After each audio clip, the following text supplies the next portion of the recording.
ہم نبی کریم صلی اللہ علیہ وسلم کے ساتھ حجت الوداع کے سفر میں نکلے۔ ہم میں سے بعض نے عمرہ کا احرام باندھا اور بعض نے حج کا۔ پھر ہم مکہ آئے اور حضور نے فرمایا کہ جس نے عمرہ کا احرام باندھا ہو اور ہدی ساتھ نہ لایا ہو تو وہ حلال ہو جائے، اور جس نے عمرہ کا احرام باندھا ہو اور وہ ہدی بھی ساتھ لایا ہو تو وہ ہدی کی قربانی سے پہلے حلال نہ ہوگا، اور جس نے حج کا احرام باندھا ہو تو اسے حج پورا کرنا چاہیے۔ عائشہ نے کہا کہ میں حائضہ ہوگی اور عرفہ کا دن آ گیا۔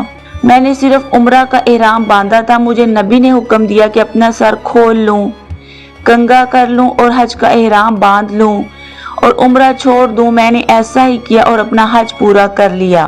پھر میرے ساتھ حضور نے عبد الرحمن بن ابی بکر کو بھیجا اور مجھ سے فرمایا کہ میں اپنے چھوٹے ہوئے عمرہ کے عوض تنعیم سے دوسرا عمرہ کروں۔ صحیح بخاری حدیث نمبر 319۔ فاطمہ بنت ابی حبیش کو استحاضہ کا خون آیا کرتا تھا تو انہوں نے نبی سے اس کے متعلق پوچھا۔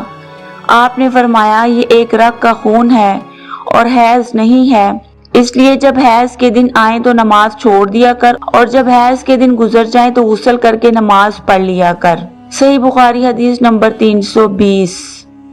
جس زمانے میں ہم پاک رہتے ہیں حیض سے، کیا ہمارے لیے اسی زمانے کی نماز کافی ہے؟ اس پر عائشہ نے فرمایا کہ کیا تم ہر وریہ ہو؟ ہم نبی کے زمانے میں حائضہ ہوتی تھی اور آپ ہمیں نماز کا حکم نہیں دیتے تھے کہ ہم نماز نہیں پڑھتی تھی۔ صحیح بخاری حدیث نمبر 321۔ میں نبی کے ساتھ چادر میں لیٹی ہوئی تھی کہ مجھے حیض آ گیا، اس لیے میں چپکے سے نکل آئی اور اپنے حیض کے کپڑے پہن لیے۔